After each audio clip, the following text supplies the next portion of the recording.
విచిత్ర పుష్పం 6వ భాగం. 6వ భాగం చెప్పుకోబోయే ముందర 5వ భాగంలో ఏం జరిగిందో తెలుసుకుందాం. మాణిక్యపురి రాజ్యాన్ని రాకాసి మృగం బారి నుంచి కాపాడటానికి ప్రతాపవర్మ కొండజాతి యువకుల సాయం కోరాడు. యువరాణితో పాటు వచ్చిన రాజును చూసి అక్కడి ప్రజలు, వాళ్ళ నాయకుడు శుంభుడు అమితానందం చెందారు. ఉత్తుంగుడు రాజు ఆనతి నెరవేర్చగలనని ఆయనకు మాట ఇచ్చాడు. యువరాణి శతాబ్దిక పుష్పాలను చూసి వచ్చింది. రాజు సంతోషంగా రాజధానికి వెనుదిరిగాడు. ఆ తరువాత రాజు ప్రతాపవర్మ యువరాణితో కలిసి తమ నివాస స్థలానికి రావటం తలుచుకుని ఉత్తుంగ జాతి ప్రజలు ఆనందంతో ఉప్పొంగిపోయారు. రాజు తమ సహాయాన్ని కోరటం, రాజ్యానికి వచ్చిన ఆపదను అడ్డుకోవటానికి తమ జాతి యువకుడు ఉత్తుంగుడు వెళతాననటం వాళ్ళకెంతో ఆనందం కలిగించింది. తన ప్రయత్నంలో ఉత్తుంగుడు విజయం సాధించాలని అక్కడి ప్రజలు తమ కులదేవతకు మొక్కుకున్నారు. ఆ యువకుడి గౌరవార్థం ఆ రోజు సాయంకాలం విందు ఏర్పాటు చేశారు. పెద్దలు పిన్నలు గూడానికి సమీపంలో ఉన్న ఒక విశాల ప్రదేశంలో గుమికూడారు. వాళ్ళ నాయకుడు శుంభుడు ఇతర కుల పెద్దలు కూర్చున్న స్థలానికి పక్కనే ఉత్తుంగుడికి ఉన్నత ఆసనం వేశారు. విందు ఆరగిస్తూ కుల పెద్దలు ఉత్తుంగుడు రాకాసి మృగాన్ని ఎలా ఎదుర్కొంటే అతని పని సులభం అవుతుందో దీర్ఘంగా ఆలోచించి చర్చించారు. విందు వాళ్ల చర్చలు అయ్యాక నాయకుడు శుంభుడు లేచి నిలబడి, శతాబ్దిక పుష్పాలు పూచి ఉన్న స్థలం మన ఉత్తుంగుడికి తెలుసు కాబట్టి రేపు తెల్లవారగానే అతనితో పాటు 6 యువకులు వెళ్ళి ఆ పూలను సేకరించాలి. రాత్రివేళ రాకాసి మృగం వచ్చే అపాయం ఉన్నది గనక పొద్దుగూకేలోగా ఆ పని పూర్తి చేయాలి. కోసిన పువ్వులను కట్టలుగా కట్టి ఒకచోట భద్రపరిచి రాత్రికి గూడెం చేరుకోవాలి అని కొంతసేపు ఆగి, ఆ పుష్పాలను సముద్ర మధ్యానికి చేర్చాలంటే ఒక పడవ కావాలి. సముద్ర తీర ప్రాంతం నాశనమైపోయింది కనుక అక్కడ పడవలు లభించే అవకాశం లేదు. కాబట్టి మనమే ఇక్కడొక పడవను తయారు చేసుకోవాలి. మీలో ఎవరికైనా పడవ తయారు చేయడం వచ్చా అని అడిగాడు. జనం మధ్య నుంచి 2 ముందుకు వచ్చి, మేము కొన్నాళ్ళు సముద్ర తీర గ్రామాల్లో ఉండి వచ్చాము. అప్పుడు మేము పడవను తయారు చేసే పద్ధతి నేర్చుకున్నాము.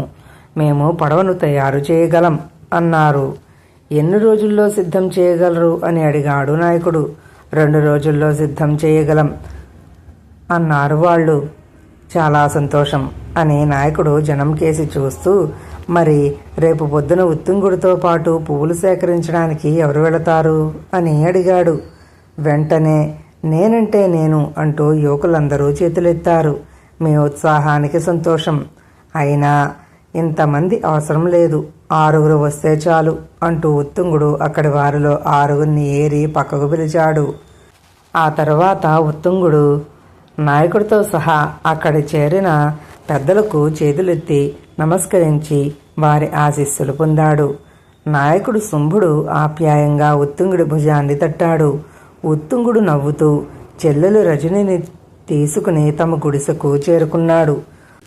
మరునాడు తెల్లవారుజామునే ఉత్తుంగుడు 6 మిత్రులను వెంటబెట్టుకుని శతాబ్దిక పుష్పాలు పూచి ఉన్న కొండలకేసి బయలుదేరాడు.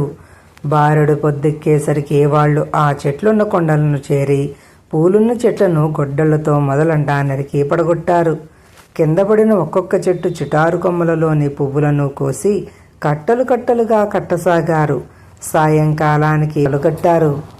ఉత్తుంగుడు అక్కడ కనిపించిన 2 లేత కొమ్మలను పెరికి పూల మొక్కలతో కట్టి ఆ కట్టలను ఒక పెద్ద బండరాయి వెనుక భద్రపరిచాడు.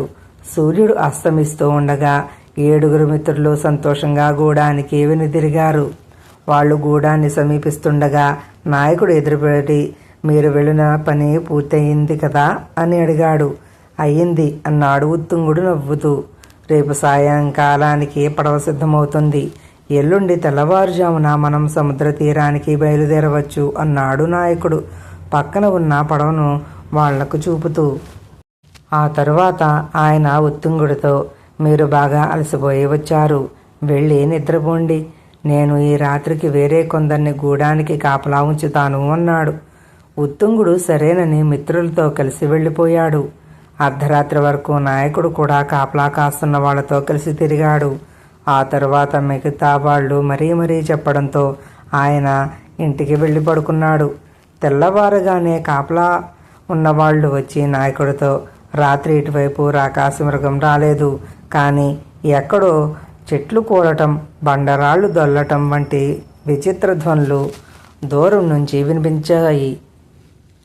4వ జాము నుంచి ఆ ధ్వనులు కూడా క్రమంగా ఆగిపోయాయి అని చెప్పారు. అలాగా, సరే మీరు వెళ్ళండి అన్నాడు నాయకుడు. మరునాడు ఉదయం ఉత్తుంగుడు నాయకుడి ఆజ్ఞ ప్రకారం మిత్రులతో కలిసి వెళ్ళి మొదటి రోజు కోసి కట్టలు కట్టి ఉంచిన శతాబ్దిక పుష్పాలను తీసుకువచ్చాడు.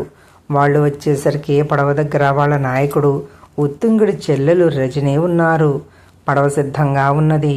నాయకుడు ఆ పువ్వులను ఆశ్చర్యంతో కొంతసేపు పరీక్షగా చూశాడు. వాటి పరిమళం అక్కడి వారందరినీ ముగ్ధుల్ని చేసింది. మరునాడు వేకువజామున నాయకుడు, ఉత్తుంగుడు తమ పరివారంతో బయలుదేరారు. నాయకుడు ముందు, ఆయన వెనక ఉత్తుంగుడు, అతని చెల్లెలు, వాళ్ల వెనక పడవను భుజాలపై మోస్తూ 4 దృఢకాయులు దక్షిణ సముద్రం కేసి నడవసాగించారు. గూడెం ప్రజలు పలువురు కొంత దూరం వాళ్ల వెనకగా వచ్చి వాళ్లను సాగనంపారు. పొద్దుగుక్కేలోగా సముద్ర తీరం చేరుకోవాలన్న పట్టుదలతో వాళ్లు వేగంగా నడిచి మధ్యాహ్నానికి సగం దూరం చేరుకుని ఒక వటవృక్షం కింద కొంతసేపు విశ్రాంతి తీసుకుని ఆ తరువాత బయలుదేరి సూర్యాస్తమయానికి ముందే సముద్ర తీరం చేరారు. పడవను మోసుకొచ్చిన వాళ్ళు దానిని సముద్ర జలం దగ్గర దించారు. మిగతా వాళ్ళు కట్టలు కట్టిన పువ్వులను పడవలో వేశారు. పువ్వుల నుంచి కమ్మని పరిమళం వీచింది. ఉత్తుంగుడు నాయకుడి పాదాలకు నమస్కరించాడు. నాయకుడు అతన్ని ఆప్యాయంగా లేవనెత్తి, నీకు తప్పక విజయం సిద్ధిస్తుంది. మన కులదేవత కరుణతో నువ్వు త్వరగా జయప్రదంగా తిరిగి రాగలవు అని ఆశీర్వదించాడు. పక్కనే ఉన్న రజని, నువ్వు త్వరగా రావాలి అన్నయ్య, నీకోసం ఎదురు చూస్తూ ఉంటాము అంటూ అన్నం మూటను ఉత్తుంగుడికి అందించి, ఇది మార్గమధ్యంలో ఆకలి వేస్తే తినడానికి అన్నది. ఉత్తుంగుడు దాన్ని నవ్వుతూ అందుకుని, నీకు ఎటువంటి కొరత లేకుండా యువరాణి చూసుకుంటుంది. నేను త్వరలో తిరిగి వస్తాను.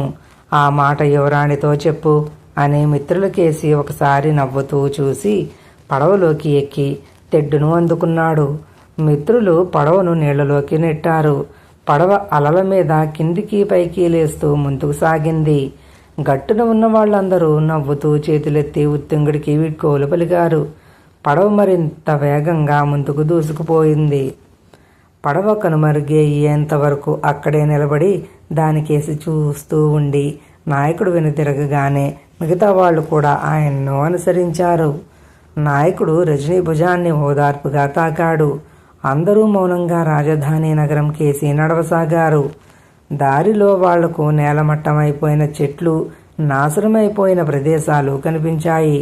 అంతటి భీకర పరిస్థితిని కేవలం మానవ మాత్రులు కల్పించడం సాధ్యం కాదని, అతీతమైన బలం గల రాకాశమృగం కారణంగానే అలా జరిగి ఉంటుందని వాళ్ళు అనుకుంటూ ముందుకు నడిచారు. రాత్రయ్యే కొద్దీ రాకాశమృగం సముద్రం నుంచి వెలుపలికి వచ్చే అపాయం ఉంది కాబట్టి ఆ ప్రాంతం నుంచి తప్పించుకోవటం మంచిదని వేగంగా నడవసాగారు. కొంత దూరం వెళ్ళాక దట్టమైన అడవి ఎదురయ్యింది. ఆకాశం మేఘాలు కమ్ముకుని చీకటిగా ఉండటంతో వాళ్ళు ఇక ముందుకు వెళ్ళలేక ఒకచోట ఆగి రాత్రంతా అక్కడే గడిపారు.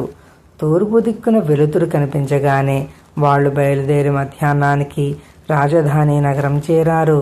రాజప్రాసాదం చేరి కాపలా భటులకు తమ రాకను తెలియజేశారు.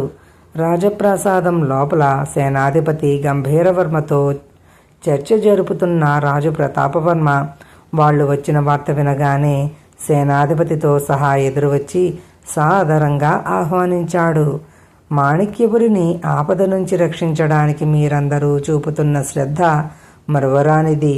ప్రజలు మీ త్యాగనిరతిని కలకాలం గుర్తుంచుకుంటారు అన్నాడు రాజు. మా బాధ్యతను నెరవేర్చడానికి ఒక అవకాశం కలిగినందుకు మాకెంతో సంతోషంగా ఉన్నది మహారాజా. నిన్న సాయంకాలమే ఉత్తుంగుడు శతాబ్దిక పుష్పాలను తీసుకుని రాకాసి మృగాన్ని వెతుక్కుంటూ సముద్రంలోకి వెళ్ళాడు అన్నాడు కొండజాతి నాయకుడు శుంభుడు. అలాగా, అప్పుడేనా? చాలా సంతోషం అంటూ రాజు రజనీ కేసి తిరిగి, రజనీ ఇలారా అన్నాడు.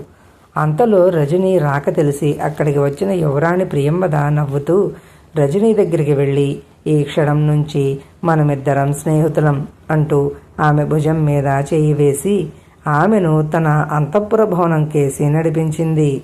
మా అన్నయ్య పడవ ఎక్కి బయలుదేరేటప్పుడు త్వరలో రాగలనని నీతో చెప్పమని చెప్పి వెళ్ళాడు అన్నది రజని. అలాగా, చాలా సంతోషం. మీ అన్నయ్య విజయం సాధించి త్వరలో తిరిగి రాగలడన్న నమ్మకం నాకున్నది అన్నది యువరాణి చిన్నగా నవ్వుతూ. కథ ఇంకా ఉంది.